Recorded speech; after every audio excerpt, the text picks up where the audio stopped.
Mes visiškai skirtingi, mes draugiški, o gal mes šiek tiek kitokie?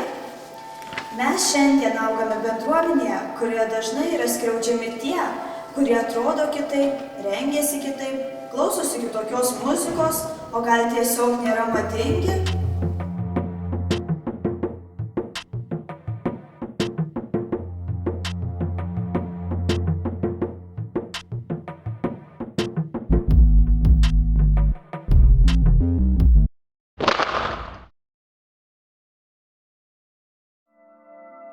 Gyvenime labai svarbu tolerancija, nes mūsų mažame pasaulėlyje turi sutilpti visi.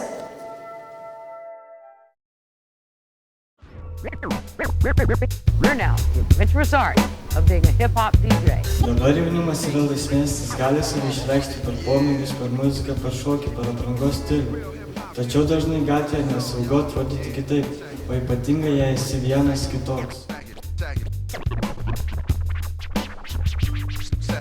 Nesidėkit prie rutinių, pridami alų, judėkit, ieškokit savo kelią ir kasdien atraskit save, siekit savo tikslo, gilinkitės į save, imkit iš aplinkos kas geriausia.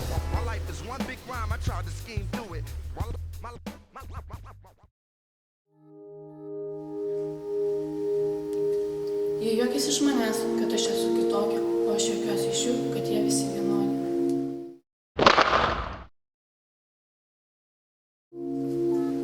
Visi turi teisę sapnuoti, kad skrenda arba krinta. Visi turi teisę bijoti, netgi kai tai nerimta.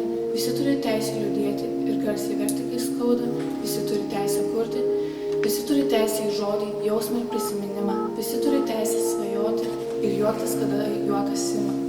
Ir teisę viską iškęsti dėl truputėlio teisybės. Visi turi teisę tęsti šį sąrašą ligi begalybės.